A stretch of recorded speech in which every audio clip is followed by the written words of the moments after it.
ഞാൻ ജോലി കഴിഞ്ഞിറങ്ങുമ്പോൾ എന്നെ നോക്കി ചില ദിവസങ്ങളിലൊക്കെ നമ്മുടെ ജെയ്ഡ് ഹോസ്പിറ്റലിൻ്റെ ഫ്രണ്ടിൽ ഇങ്ങനെ നിപ്പ് കാണും കേട്ടോ. സെക്യൂരിറ്റി അകത്തോട്ട് കയറ്റി വിടില്ലാത്തതുകൊണ്ട് ഐസിയുൻ്റെ ഫ്രണ്ടിൽ ഇങ്ങനെ കാണുവേ. പക്ഷെ എനിക്കത് കാണുമ്പോൾ ഭയങ്കര സന്തോഷമാണ്. ഇച്ചിരൂടെ വലുതായി കഴിയുമ്പോൾ ഈ പിള്ളേരൊക്കെ നമ്മളെ കൊണ്ടുവരാൻ വരുമോ അല്ലേ. ഇപ്പോൾ കുഞ്ഞായതുകൊണ്ട് വരുന്നതല്ലേ. പക്ഷെ ഇന്നിപ്പോൾ പുള്ളി വന്നതിൻ്റെ ലക്ഷ്യം വേറെ കേട്ടോ. പുള്ളിക്കാരനെ സ്റ്റാർബക്സിൽ നിന്ന് ഒരു ഡബിൾ ക്യാരാമൽ വേണം. അത് വാങ്ങിക്കാൻ വേണ്ടിയിട്ടുള്ള വരവാണ്.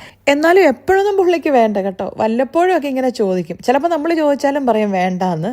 അങ്ങനെ അവനെയും കൊണ്ട് നേരെ സ്റ്റാർബക്സിൽ പോയേ. ഞാൻ ജസ്റ്റ് ഇവിടെ പറഞ്ഞാൽ എന്നെ നോക്കി നിൽക്കണ്ടായിരുന്നല്ലോ, അവർക്ക് വേണമെങ്കിൽ പോയി വാങ്ങിക്കാമെന്നുള്ളത് ഔട്ട് സൈഡിലാണേ. പക്ഷേ ജസ്റ്റിക്ക് അങ്ങനെ ചില പ്രശ്നങ്ങളുണ്ട്. എന്നെ പിക്ക് ചെയ്യാൻ ഹോസ്പിറ്റലിൽ വന്നാലും അല്ലെ പിക്ക് ചെയ്യുന്ന വഴി നമ്മൾ എവിടെയെങ്കിലുമൊക്കെ പോവുകയാണെങ്കിലും ജസ്റ്റോട് പെട്ടെന്ന് ഒരു ഷോപ്പിൽ ഇറങ്ങാൻ പറഞ്ഞാൽ പുള്ളി ഇറങ്ങിയിരുന്നേ.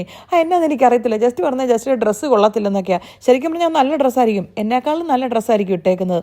എന്നാലും എന്നോട് പറയും ലിറ്റി നീ ഇറങ്ങാം. ഞാനാണെങ്കിൽ വല്ലാണ്ടൊരു കൂറ ഡ്രസ്സൊക്കെ ഇട്ടായിരിക്കുവേ. എന്തായാലും പിന്നെ വെറുതെ വഴക്കുണ്ടാക്കിയിട്ട് കാര്യമൊന്നും ഇല്ലെന്നേ. അതുകൊണ്ട് ഞാനങ്ങ് ഇറങ്ങും. സ്റ്റാർബക്സ് വാങ്ങിക്കാനാണോ? ഒന്നുമില്ലേ? രണ്ടും ഇല്ലേ? സ്നേഹം ഉണ്ടോ?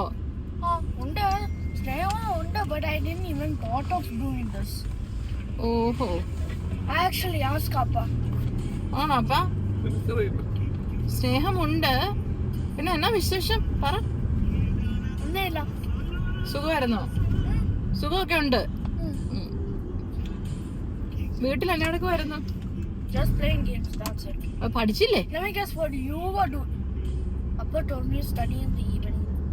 അപ്പം പറഞ്ഞ അതുപോലെ കേൾക്കുന്ന ഒരു മോനും.